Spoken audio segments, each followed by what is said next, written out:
Très chers auditeurs, merci de nous retrouver sur la fréquence utile et agréable. Merci surtout de faire confiance à ABK Radio. L'émission Fina Family démarre à l'instant. Nous n'aurons cesse de le dire. Notre bonheur à vous servir reste toujours intact sur ABK Radio, fréquence utile et agréable 89.9 FM.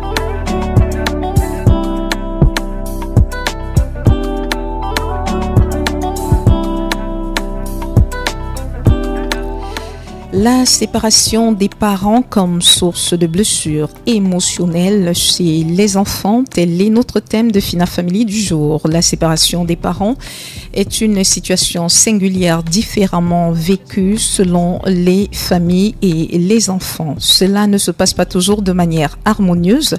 Alors que certains enfants vivent la situation sans difficulté, d'autres peuvent développer un malaise, de la colère et bien d'autres choses. De la vie des spécialistes, à la suite d'une séparation ou d'un divorce des parents, les enfants en âge préscolaire peuvent présenter des comportements régressifs.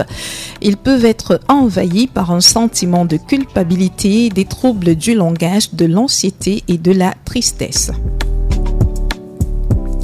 Les enfants scolarisés peuvent connaître une baisse de performance scolaire, avoir l'impression qu'ils sont en insécurité, être sujets à des conflits de loyauté et la peur d'abandon. Durant la préadolescence, les enfants manifestent de la colère envers les parents, un sentiment de honte et des troubles psychosomatiques. Lorsque les enfants sont adolescents, on remarque plus fréquemment des comportements parentifiés, une tendance à l'indépendance précoce, des fugues, des comportements déviants et des activités sexuelles précoces voire intenses. Le sujet nous intéresse sur ABK Radio dans l'émission Fina Family et pour en parler, Andy Pondy fait partie du panel et je suis très heureuse de le recevoir. Bienvenue Andy Pondy. C'est un plaisir de vous avoir dans ce studio.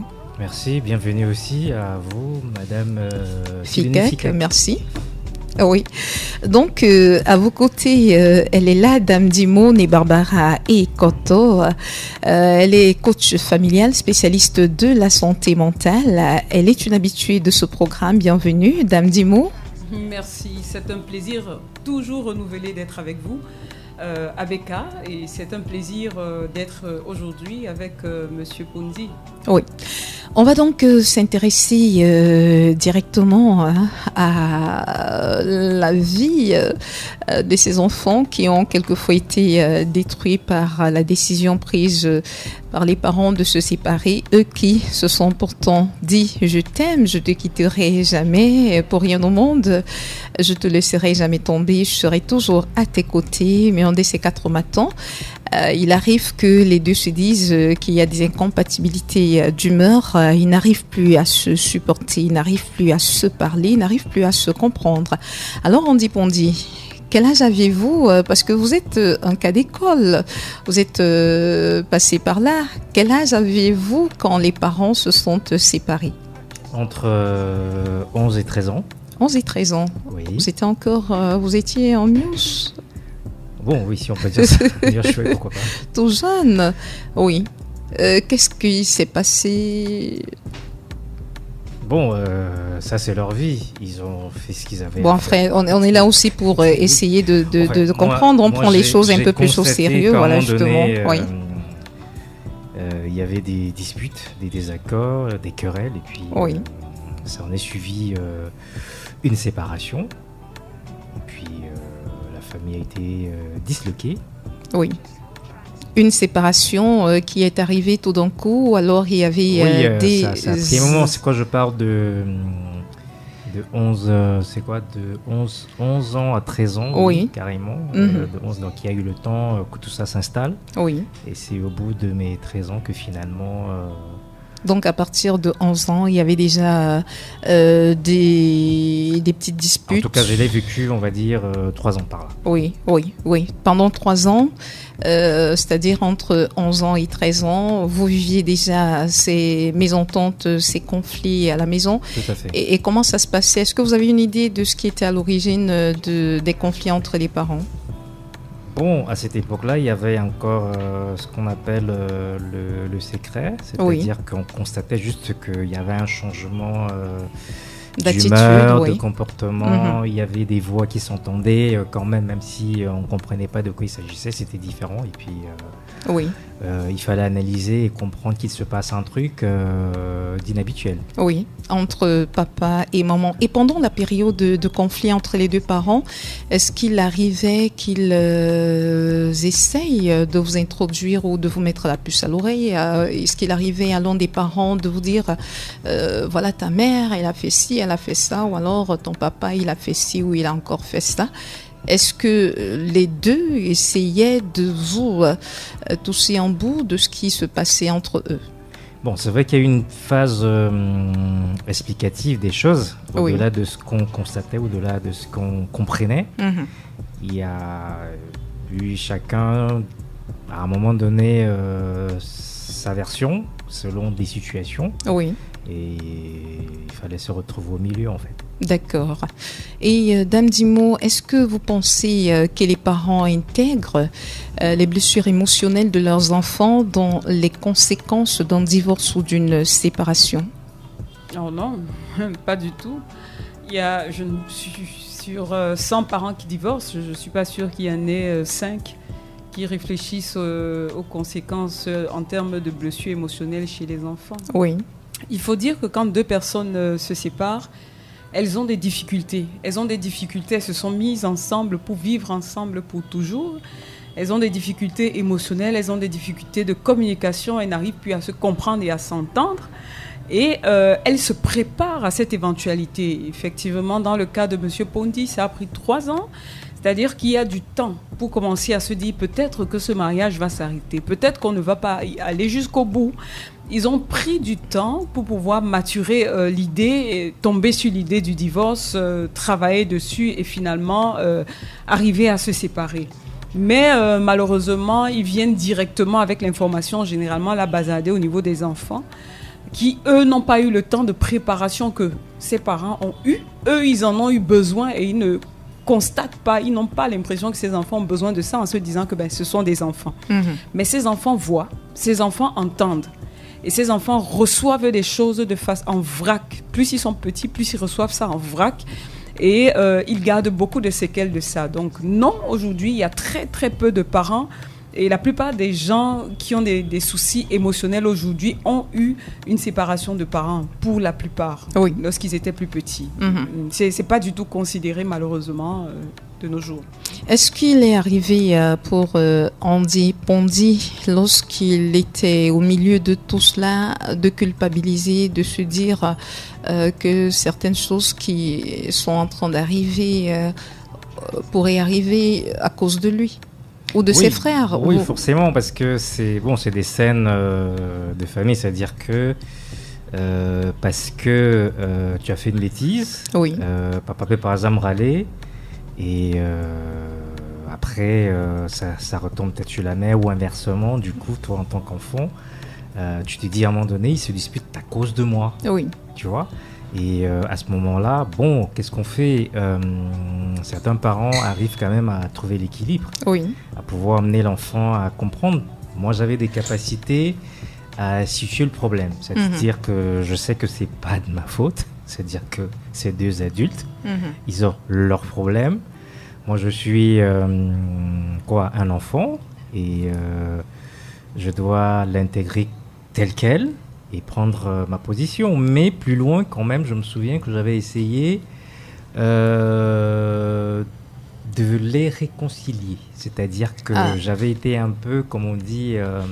à quel âge? Précoce. Oui, ça c'est à partir déjà de 12 ans. J'ai essayé, je me souviens, un verre d'eau pour essayer de faire boire les deux, pour vous dire, écoutez, faites la paix, arrêtez de vous disputer. Et quelle a été la réaction des parents?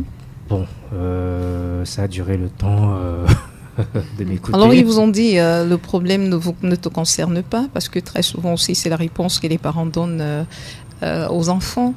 C'est une affaire entre ton père et moi, ou c'est une affaire entre ta mère et moi? Oui, par exemple, je ne me souviens pas exactement de ce qui m'a été répondu littéralement, mais c'était un truc du genre, c'est-à-dire que oui, on va régler tout ça.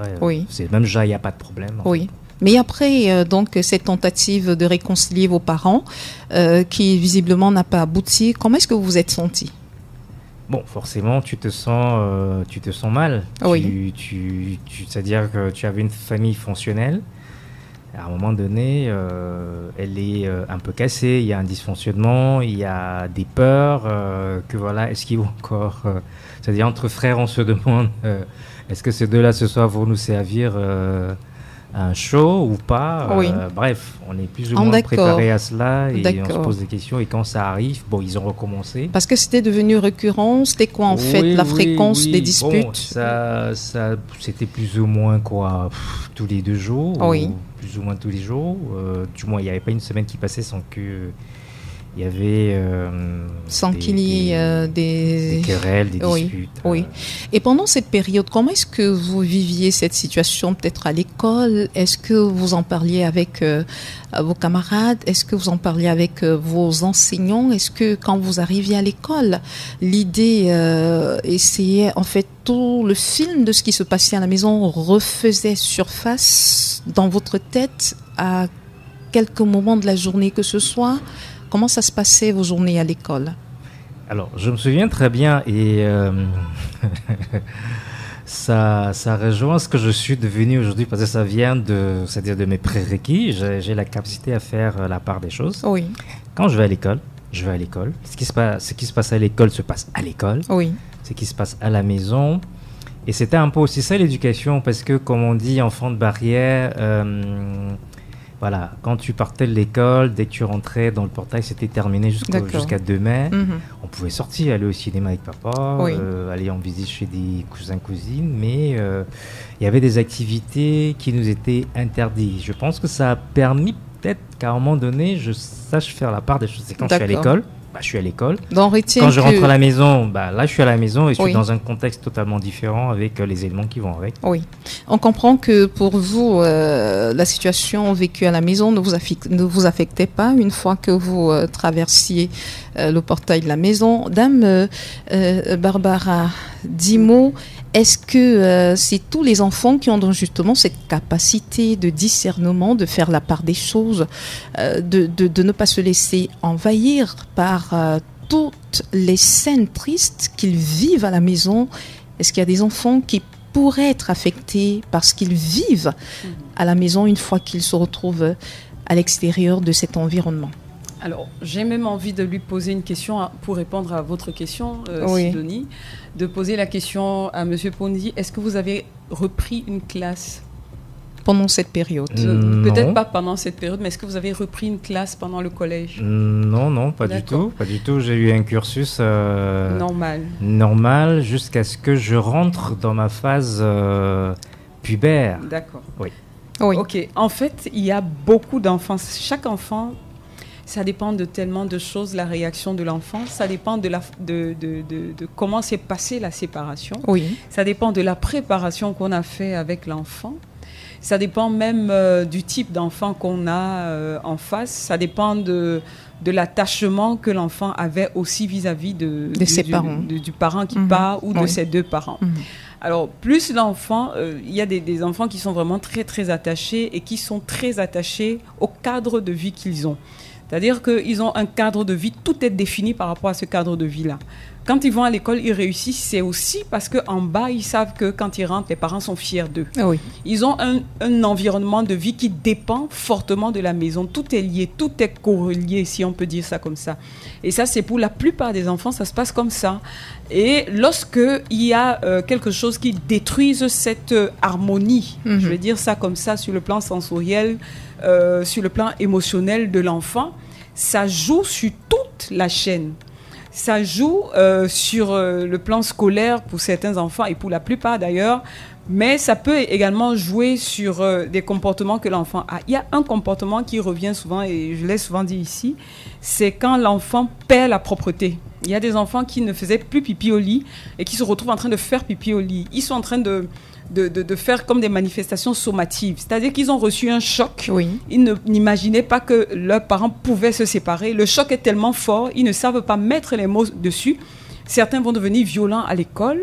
Certains seront tellement préoccupés à réfléchir à ce qui se passe entre papa et maman qu'une partie de leur mémoire sera concentrée dessus, et à l'école, ils ne seront plus assez attentifs pour avoir les meilleurs résultats. Oui, ça aura un impact sur la plupart des enfants d'ailleurs. Ça peut être à l'école, mais ça peut ne pas être à l'école. L'enfant peut également trouver l'école comme un échappatoire et pouvoir tout donner à l'école, par contre devenir premier de la classe, etc. et avoir du mal par contre à rentrer à la maison parce que la maison lui rappelle en fait toute cette souffrance-là. Donc il y a ces deux chemins par lesquels passent souvent des enfants, mais ça a quand même un incident, que ce soit à l'école ou ailleurs. Il y a forcément des incidents c'est des incidences, je veux dire, que la séparation de ces parents-là va provoquer chez ces enfants. Voilà, Andy Pondy, qui, lui, a vécu cette situation, suppose qu'il n'est pas le seul enfant de ses parents. Vous étiez combien à vos parents? À cette époque-là, bon, je ne vais pas compter les enfants des gens.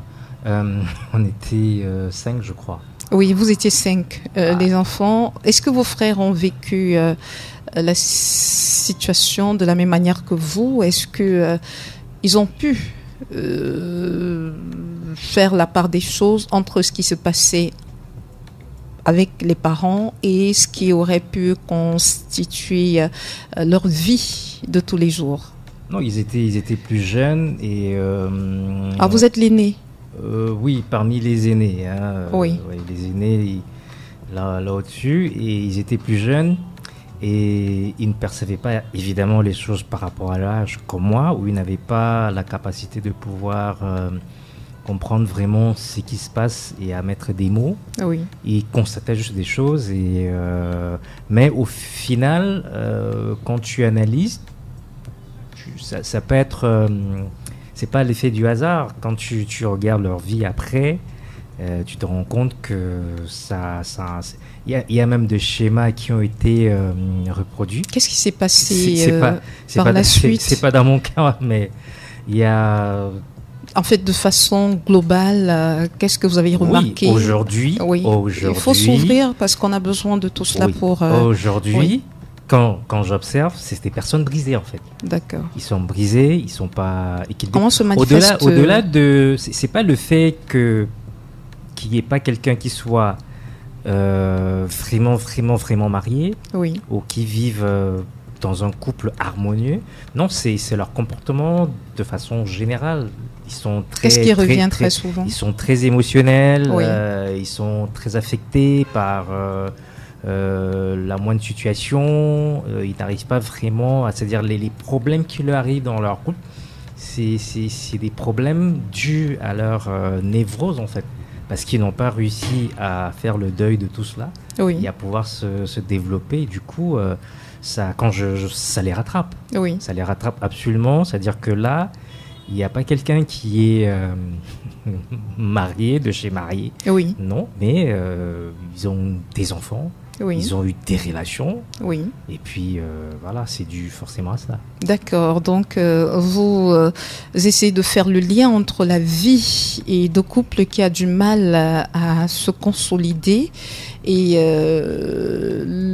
le passé je dois être des honnête parents. Quand même, parce que je me souviens qu'à un moment donné, quand j'étais lâché dans la vie, j'avais 14 ans par là. Oui. J'avais une question, j'avais un désir de fonder une famille. Oui, déjà à 14 ans. À l'âge de 14 ans. C'est-à-dire que j'y pensais parce que je me retrouve seul dans ce sens que je suis plus dans le cocon. Oui. Donc du coup, peu importe les gens avec qui je suis seul parce que j'ai des habitudes qui ont été modifiées. Du coup, il y a un côté seul. Oui. Parce que les jeux que tu faisais avec, que ce soit tes petites sœurs, tes petits frères, tu peux plus le faire. Parce que d'accord. Je crois qu'il faut qu'on reprécise. Ça veut dire que lorsqu'il y a eu la séparation, les parents, qu'est-ce qui s'est passé en fait? Est-ce que votre maman vous a amené de son côté? Est-ce que vous êtes resté? Il y a une partie qui sont partis avec. En tout cas, je suis le seul qui est resté avec le daron. Donc vous êtes resté avec votre papa. Ouais. Et vos 4 frères sont partis avec la maman. Oui. Oui, en fait, c'était quoi le choix? C'était chacun qui choisit de suivre l'un des parents, ou c'était le parent qui faisait la sélection des enfants avec lesquels il avait envie de se retirer de la relation? Il se trouve que ça va intéresser Barbara, c'est que dans ces cas-là, quand tu as le moindre truc ressemblant au papa, oui, tu deviens un peu le problème aussi. Oh, d'accord. Donc, parce que vous étiez un peu... Il y a comme un acharnement contre toi. D'accord. Et ça a fait que j'étais à chaque fois repoussé dans l'autre camp, si on va appeler ça comme ça. Dans maman, du coup, la situation a fait que je n'avais pas un choix à faire parce que le choix était déjà fait naturellement. Oh là là. Oh là là, donc chaque fois qu'il y avait des problèmes à la maison, maman, elle ne cessait de te rappeler que tu es comme ton père, tu fais comme ton père et tout. Donc, elle te ramenait beaucoup plus du côté de papa, et c'est les autres qui lui ressemblaient. Elle va globalement y mettre le doigt parce que déjà, j'ai une voix qui se rapproche de celle du papa. Donc, je pense pas que c'était agréable de l'entendre à la maison. Oui. Ça lui rappelait éventuellement la voix qu'elle ne veut éventuellement pas entendre. Et éviter, oui. Oui, et c'est le cas de beaucoup, autant, je ne vais pas accuser l'un ou l'autre, autant des femmes que des hommes, qui parce que il y a une ressemblance, il y a un truc qui rappelle tel, il y a un acharnement qui est fait sur la personne. Malheureusement, c'est ce qui ne veut pas être parce que ce sont des innocents. Oui. D'accord, donc vous êtes resté avec papa. Et maman, elle, s'est retirée avec vos quatre frères cadets. Et comment s'est passée la vie par la suite? On va revenir à Barbara, qui, après avoir écouté tout ce que vous expliquez, pourra rebondir pour davantage nous éclairer sur les différents comportements, que ce soit de l'enfant, que ce soit les attitudes des parents qui sont à proscrire. Comment ça se passe quand la séparation arrive? Vous restez avec votre papa? Est-ce que vous avez la possibilité de rendre visite à votre maman? Est-ce qu'elle a la possibilité de venir vous rendre visite? On n'était plus dans la même ville, du coup, c'était compliqué. D'accord. Mais j'ai dû m'adapter à ma nouvelle vie avec le daron. Oui. J'ai dû m'intégrer il y a une famille, je peux dire, d'accueil. Oui. Une maman qui, connaissant ma famille et les problèmes qu'il y avait, me voyant avec mon papa. Oui. Je passais plus de temps chez elle que chez mon père. Du coup, je rentrais juste là-bas, soit pour faire mes devoirs ou pour dormir en fait. D'accord, donc vous êtes resté avec votre... Est-ce que papa a choisi de se marier, de se mettre en couple avec une autre femme après cette séparation avec maman? Bien sûr. Et comment s'est passée la relation avec votre nouvelle maman, votre belle maman? Bon, en tout cas, il m'avait posé la question, c'est même moi qui avais fait le casting. Enfin, il m'avait posé la question, qu'est-ce que tu en dis? Je lui ai répondu, Pondi, enfin je rigole. En fait, enfin, il y avait comme une sorte de sélection, donc c'est quoi en fait? Il y a une personne sur laquelle il m'a demandé mon avis. D'accord. Parce que j'étais un peu en avant sur des choses. Oui. Et je me souviens que quand on marchait ensemble, parce que j'ai beaucoup marché avec votre papa. Il y a ce truc qu'on a l'habitude de dire que les garçons sont très collés à leur mère. Oui. Bon, on va aussi dire que je suis parti de l'exception qui était plutôt collée à mon daron. D'accord, à votre papa, oui. Et il m'a enseigné une chose, quand il voyait une jeune femme, il me disait toujours que cette jeune femme, demain, pourrait être ta femme. Et ça m'a un peu perdu parce que quand je voyais une femme, je voyais ma femme que je vais épouser. D'accord. Parce que c'était pas le plan pour les autres. Non, j'ai dû m'adapter avec lui et j'ai passé des bons moments jusqu'à ce que vienne ma crise d'adolescence. D'accord. Et pour sortir sur cette partie de votre vie, quand vous vous séparez de votre maman et de vos autres frères, vous les revoyez après combien de temps? C'était quoi, 2 ans après? Oui. Je crois, 2 ans. C'est quoi les circonstances? Est-ce qu'il y a un désir de vous rendre visite ou alors c'est un événement familial qui... Non, j'ai eu envie de revoir mes frangins et puis je suis allé voir la grande maternelle. Oui. Et puisque elle devait forcément savoir où est sa fille et les autres. Et à la suite de ça, elle m'a emmené les voir. Donc, quand maman, en fait, se sépare de papa, si je comprends bien, elle ne veut plus, en fait, elle n'a plus de contact avec son ex-mari. Non. Et c'est vous qui entreprenez Oui, je suis allé vers mes frères. Je suis allé chercher mes frères. Chercher votre mère aussi. Oui, aussi, accessoirement. Oui. Et lorsque vous réussissez à la trouver, quelle est sa réaction? Est-ce qu'elle est fière de vous revoir? Qu'est-ce qu'elle vous dit? Je suis bien accueilli, notamment par elle et par mes frères. Oui. Heureux de les retrouver, mais après, j'ai tout de suite déchanté. Comment est-ce qu'elle explique tout ce temps qu'elle a passé dans le silence à ne pas chercher à savoir comment est-ce que vous vous portiez?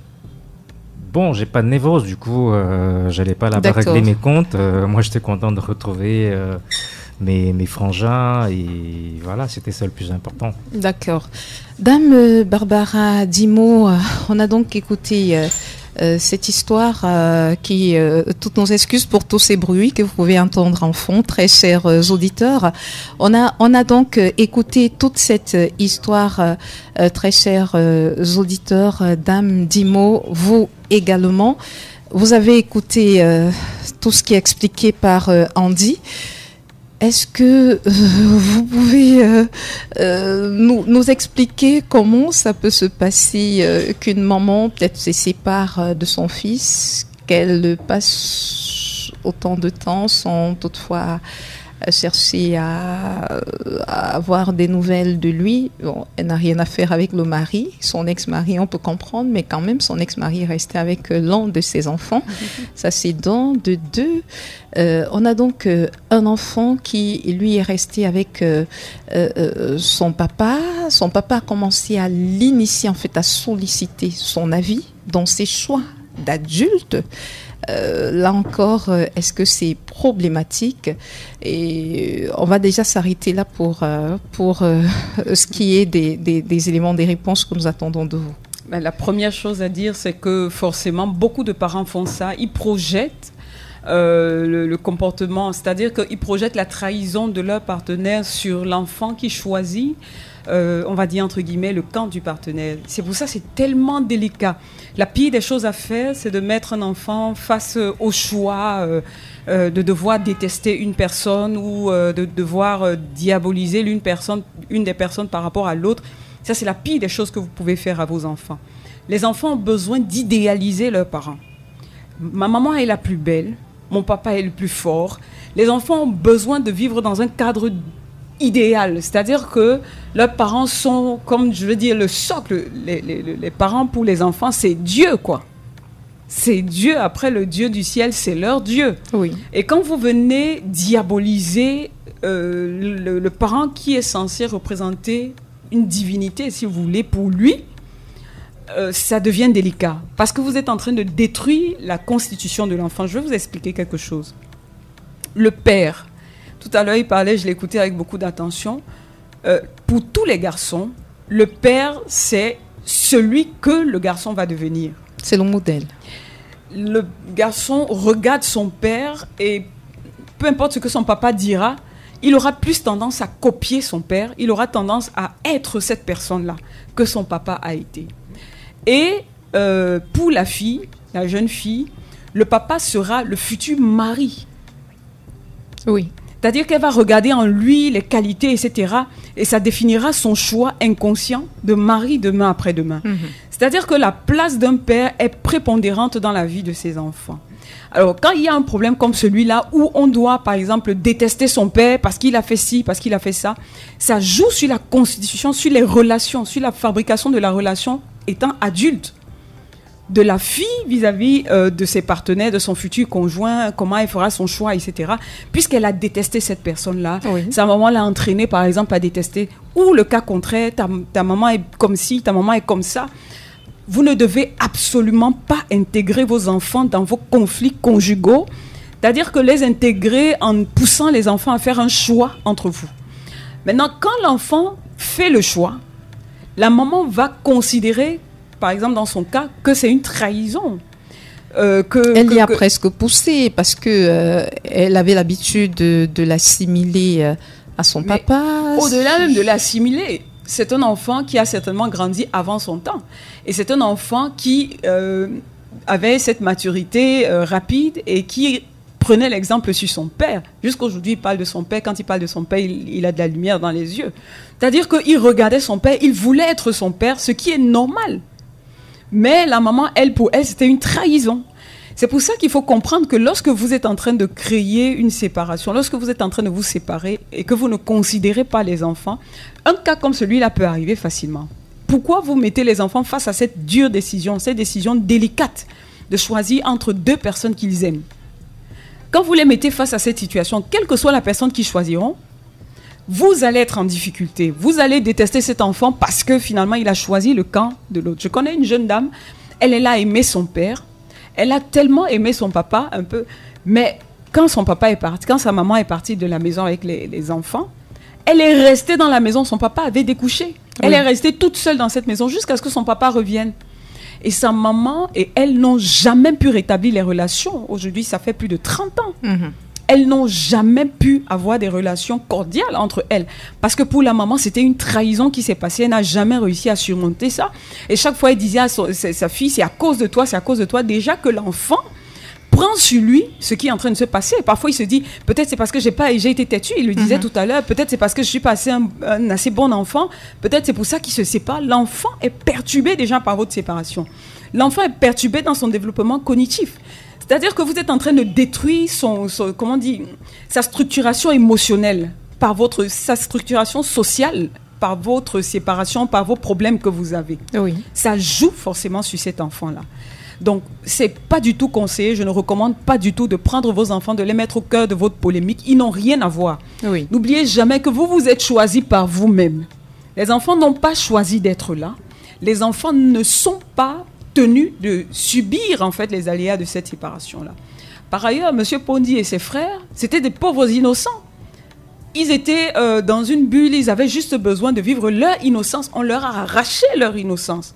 Ils ont perdu ce côté candide, naïf qu'ils avaient, papa même, maman même, je peux faire tout, pour devenir des petits adultes à leur âge. Oui. Donc je pense que pour cette histoire de prendre un enfant, la maman, elle l'a considéré tout de suite comme la suite du monsieur. Et oui. C'est pour ça qu'elle a mis la séparation. Je suis sûre qu'après la relation, c'est un peu... Il a dit tout à l'heure, mais il a déchanté. J'aurais été curieuse d'écouter la suite. Parce que je suis sûre que même quand elle voulait, au fond d'elle, il y avait ce petit pincement. Elle avait le choix, soit de se mettre au-dessus, soit de continuer à laisser ce pincement parler fort. Mais c'est pas du tout recommandé d'introduire vos enfants. Et c'est ça qui peut justifier qu'elle n'avait pas besoin de chercher son fils. Pourquoi ? Parce que son fils était la continuité de son papa. On a donc des frères également qui se séparent, comme dans le cas d'Andy. Les parents se sont séparés. Les frères également se sont séparés parce que dans certains cas, l'un des parents reste avec tous les enfants. Et donc, au moins au niveau des enfants, il y a cette unité qui reste. Mais là, on a eu une famille qui s'est pratiquement disloquée, avec un père qui est resté avec un enfant, une maman qui est restée avec un autre groupe d'enfants, parmi lesquels combien de filles, combien de garçons, ceux qui sont restés avec maman. C'est quoi, c'est 2 filles ? Oui. Et je crois 2 garçons, ouais. Oui. C'est de vos frères que vous parlez comme ça ? Vous dites, vous croyez ? Mais la réponse devrait être tout à fait... Pose-moi des questions sur mes gosses. Mais ça montre à suffisance. Le détachement. Comment il est déconnecté. Ça montre à suffisance ce qui s'est passé dans leur famille. Quand on sépare des gens, il faut dire qu'avec le temps, forcément, la distance, etc., il y a des choses qui ne sont plus alimentées. Et on se sépare. Et puis, qu'est-ce qui est alimenté auprès de ses autres frères par rapport à lui, par la maman, qui, elle, est trahie? Qu'est-ce qu'elle dit à ses frères? Qu'est-ce qu'elle dit par rapport à lui? Comment elle le présente, lui, auprès de ses frères? Comme quelqu'un qui a été un traître pour la famille. Comment elle le présente? Comment elle le vit? Parce que la façon dont elle le vit, elle va influencer quand même le comportement. Et même juste cette séparation physique-là. J'étais avec un couple dernièrement, la maman est partie avec les enfants, le monsieur était à Yaoundé, et la maman avant que le couple on essaye de les remettre ensemble, etc., mais ce qu'elle avait dit aux enfants, le monsieur était, ils n'ont fait que 2 ou 3 mois de séparation, mais quand ils se sont remis ensemble, il m'appelle pour me dire, c'est pas possible. Parce que quand on est touché, on cherche le secours, et parfois le secours c'est chez qui? Chez ses enfants. Et on dit tout et n'importe quoi à ses enfants, qui par compassion pour leur maman, vont quand même croire en leur maman. Oui. Et vont s'adosser sur leur maman. Et puis la séparation physique, ça n'aide pas. Oui. Non, mais il faut reconnaître que les mamans, elles ont ce truc, ce chantage affectif avec lequel elles tiennent les enfants. Elles manipulent les enfants, elles les endoctrinent malheureusement, et ça, c'est pas une très bonne chose. C'est quoi en fait la manifestation de ce chantage affectif? Qu'est-ce qu'elles vous disent, les vous êtes deux femmes, hein, ouais, je t'ai porté de 9 mois, s'il fallait faire un choix, c'est moi qui t'ai donné tout. Oui, j'ai failli perdre la vie pour te mettre au monde. Oui, c'est ça. C'est inadmissible que tu acceptes ton père. C'est du chantage affectif. Oui. Et beaucoup d'enfants sont tenus par cela. Oui, oui. Les mamans donc utilisent ce chantage affectif pour s'attirer la compassion et le soutien des enfants. On a donc votre maman qui est restée. Est-ce qu'elle a refait sa vie? Est-ce qu'elle s'est remariée? Est-ce qu'elle a fait d'autres enfants? Pour l'émission, oui, mais perso, j'en ai rien à foutre, quoi. Oui, pour l'émission, oui, je réponds oui. Oui. Mais perso, c'est pas d'autres enfants après. Oui, pour l'émission, oui. Mais maintenant, en ce qui concerne vos relations avec les enfants qu'elle a fait avec son nouveau mari. Aucun souci. Vous êtes en contact? Bien sûr. D'accord. En tant qu'aîné, c'est une responsabilité. Ce sont des enfants, ce sont mes frangins, pour moi. Oui. Mais est-ce qu'il ne vous arrive pas souvent de vous dire qu'il y a des choses qui vous manquent parce que vous n'avez pas évolué avec votre père et votre mère? Non, pas spécialement. J'ai compris que j'allais devoir grandir très vite. J'allais devoir, au-delà de la bonne éducation de base que j'ai reçue, m'auto-éduquer. Parce que c'est même ça l'enjeu, parce que y a des familles où l'éducation n'est pas très bonne. Ça peut être la mère qui est toxique, ou les deux, ou juste le père. Mais non, il faut avoir... C'est pas évident. Donc vous vous êtes retrouvé en train de vous auto-éduquer. Là, nous sommes... Oui. À quelle période de votre vie? Vous avez quel âge? À partir de 14 ans, quand je me retrouve chez ma tante, par exemple. Oui, là tu te retrouves dans un contexte où les réalités ne sont plus pareilles. Tu as beau être chez ta tante, mais en fait, tu es responsable de toi-même. Tu dois devoir prendre sur toi un certain nombre de choses. Tu dois pouvoir encaisser des choses. Et parce que là, tu as encore besoin d'être encadré. Tu es dans une phase prépubère, pubère. Oui. Et voilà, tu as des influences extérieures, des gens de ton âge, etc., et même de certains aînés. Donc, si tu n'as pas la capacité de t'auto-éduquer, alors ça va être compliqué. Ça va être compliqué. Qu'est-ce que votre papa, avec lequel vous êtes resté, vous a souvent dit? Est-ce que lorsqu'il s'agissait de parler de maman, il la présentait comme une femme bonne qu'il faut continuer à respecter, ou alors il la diabolisait, il estimait qu'elle était une mauvaise personne et qu'elle avait foutu sa vie en l'air? Il a résumé ça en une phrase: c'est ta mère, sois sage. Ah, c'est ta mère, sois sage. Voilà. Et comment est-ce que vous avez perçu le message de votre papa? Je l'ai très bien perçu, parce que c'est quand même tes parents, donc à un moment donné tu les connais quand même. D'accord. La phrase a tout son sens en fait. Mais c'est ta mère, sois sage, c'est quoi le sous-entendu? C'est-à-dire, quelle que soit la situation, c'est ta mère, quelles que soient les situations, utilise ton cerveau pour pouvoir tirer le meilleur de la situation. Oui. Est-ce qu'il vous arrive d'en vouloir à vos parents par rapport à cette séparation? Pas vraiment, parce que en fait, je ne vais pas m'éterniser là-dessus. Oui. C'est arrivé. Après, il faut passer à autre chose, se concentrer sur sa vie à soi. Et ça, c'est la vie des parents. Ils ont fait ce qu'ils ont fait, c'est leur problème, qu'ils les gèrent entre eux, bien loin. Oui. Et puis voilà. Voilà. Dame Dimo, vous êtes coach familial, vous êtes également spécialiste de la santé mentale. On s'intéresse aux conséquences de la séparation, du divorce sur la santé mentale des enfants. On s'intéresse aux blessures émotionnelles qui sont la conséquence des séparations des parents. on essaye de mettre l'accent sur les enfants qui sont très souvent des oubliés, parce que lorsqu'on engage des procédures de divorce, la seule chose que les adultes ont en esprit, c'est de se libérer de la prison dans laquelle ils se sont retrouvés, simplement. On ne pense pas aux enfants. Qu'est-ce que leur vie devient, eux qui n'ont pas demandé à arriver au monde, à qui on impose des situations difficiles? Est-ce qu'il y a la possibilité pour deux parents qui ont envie de se séparer, de faciliter la transition chez les enfants? Poser des actes qui ne puissent pas avoir une influence négative sur la santé mentale des enfants. Est-ce que c'est possible? Parce qu'il peut aussi arriver que la séparation soit un impératif. Oui, c'est une bonne question, et c'est une très très bonne question, parce que quelquefois il faut se séparer. Oui. Parfois c'est capital de se séparer.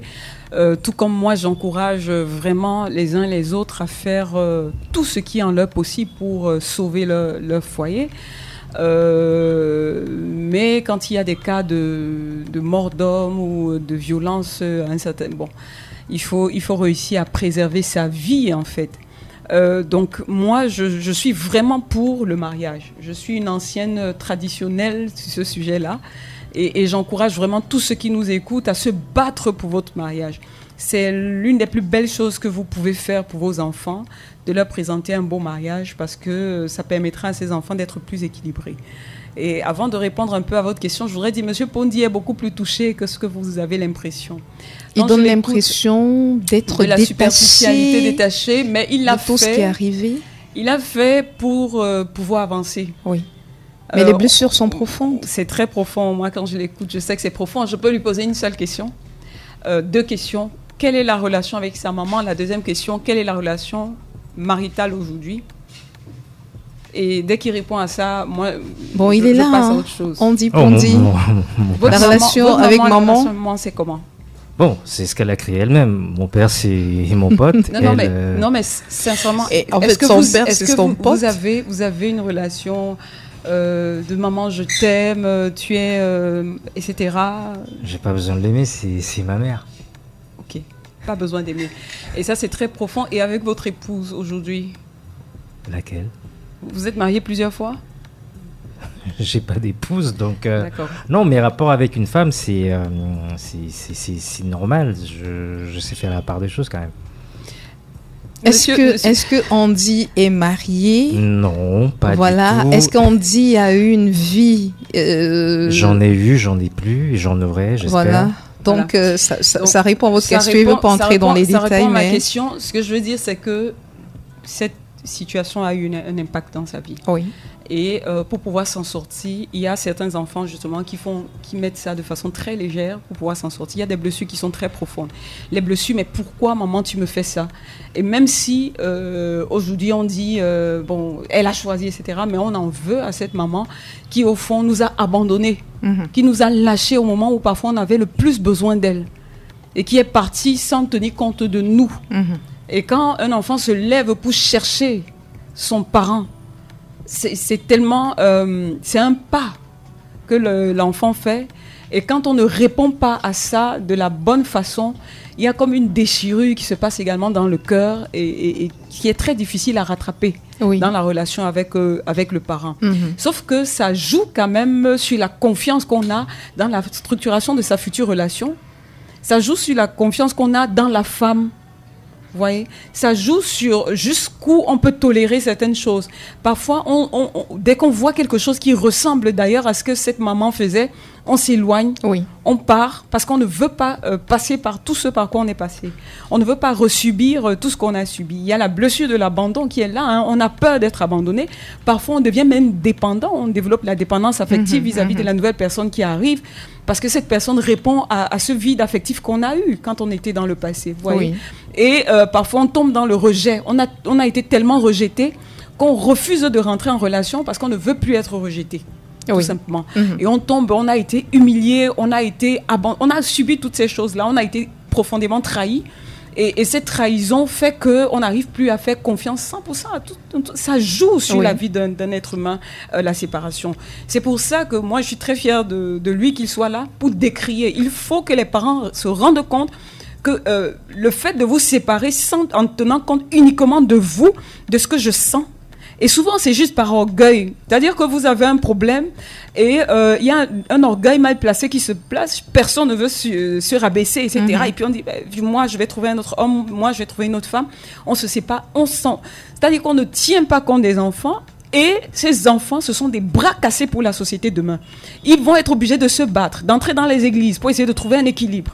Ils vont tomber sur des personnes perverses, sur des personnes abusives. Pourquoi? Parce qu'ils ont un vide que souvent ces personnes-là vont venir essayer de combler pour après les abuser.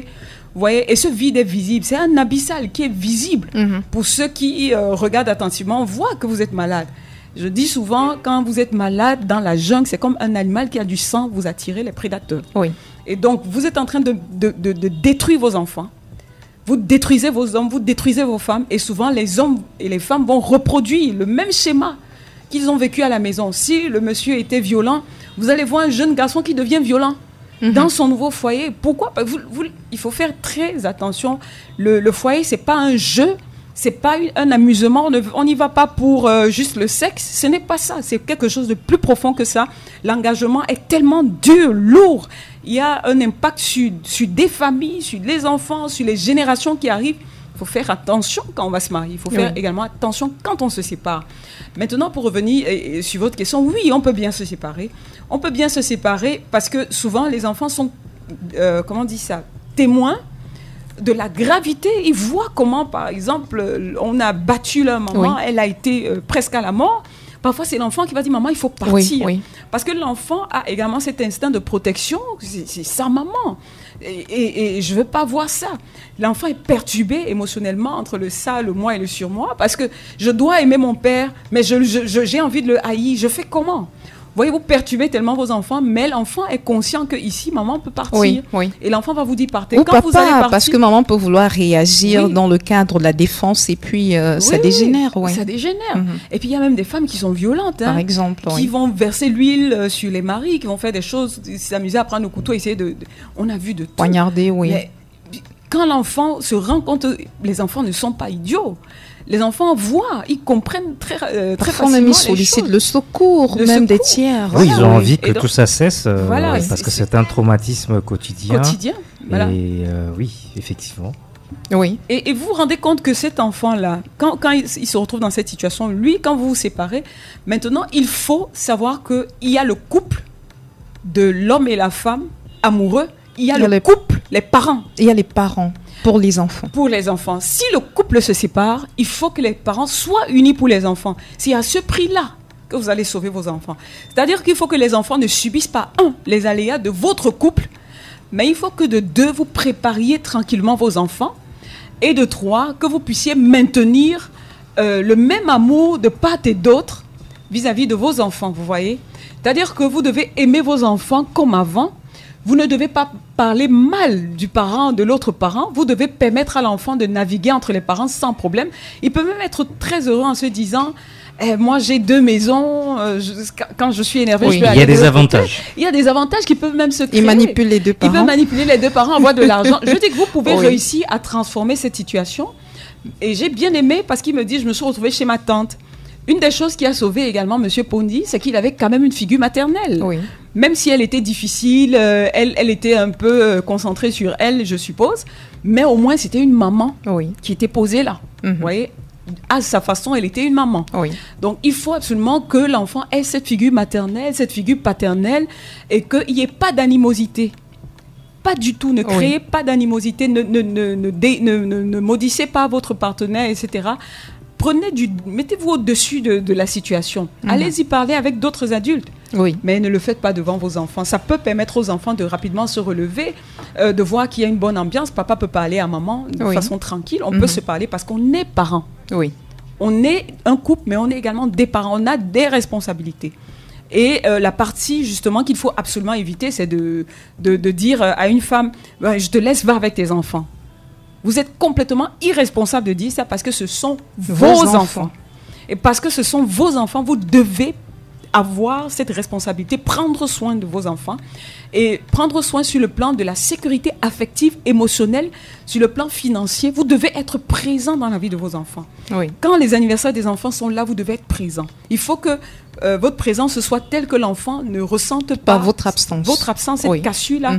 Et ça fait que même si vous refaites votre vie, votre enfant respectera ça.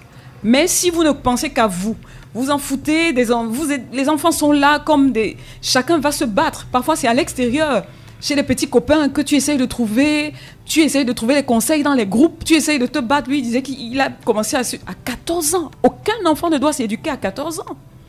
Je dis qu'il ne faut pas soumettre vos enfants, jeter vos enfants comme ça à n'importe quoi. Et quand parce que vous avez fait vos choix, vos mauvais choix. Mauvais choix, et les enfants n'étaient pas là. Oui.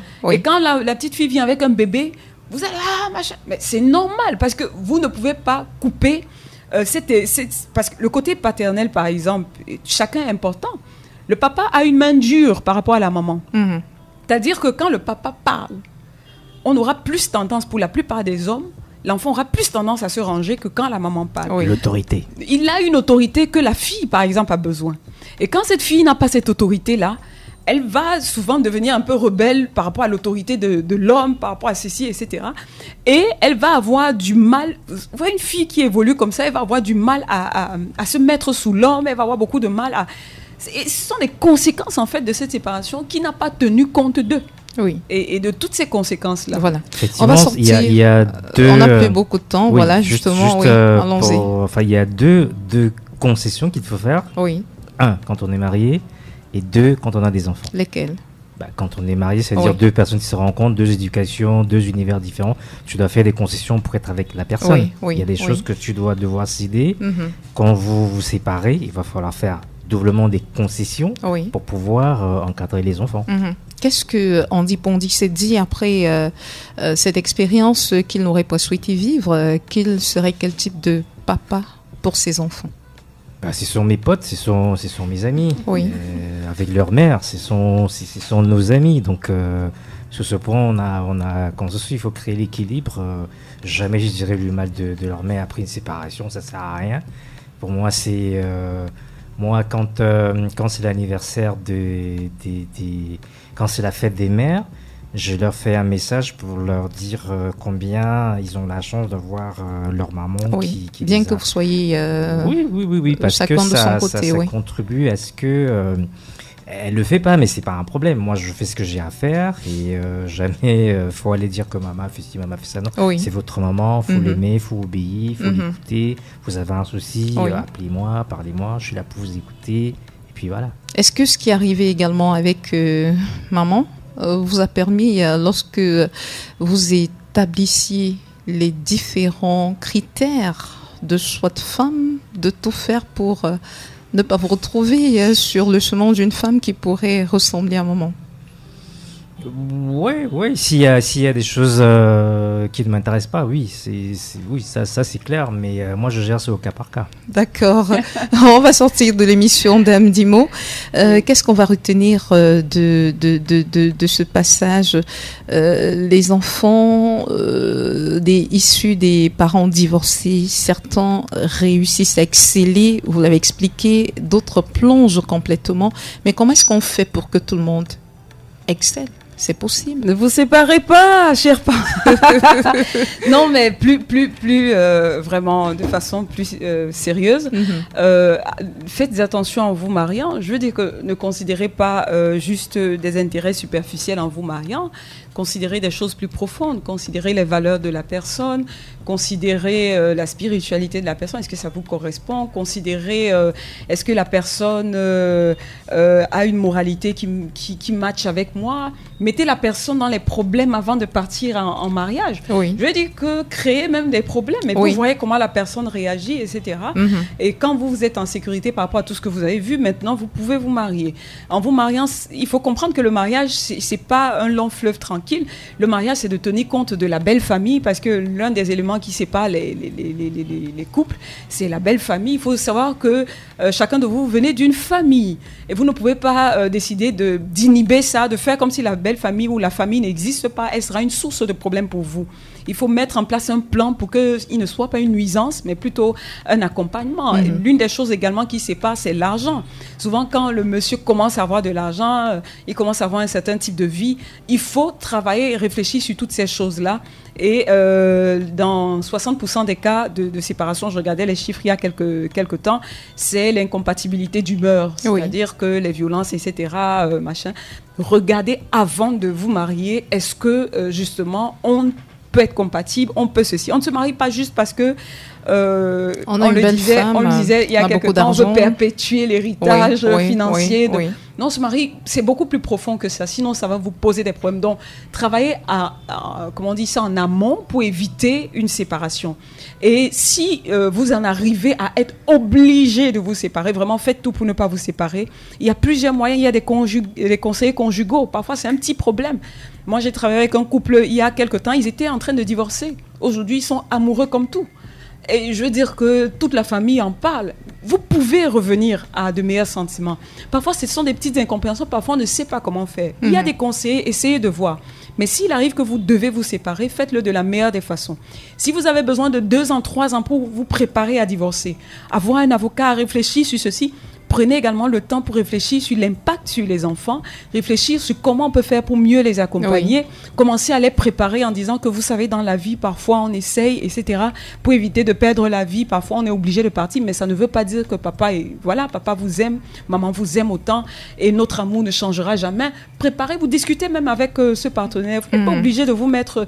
Même pour se séparer, on peut se séparer tranquille, on peut s'asseoir et discuter et dire que bon, on a essayé, ça n'a pas marché. Et voilà, pour nos enfants, essayons tout au moins de ne pas travailler, préparer la sortie. Et quand vous sortez, soyez présent après pour vos enfants.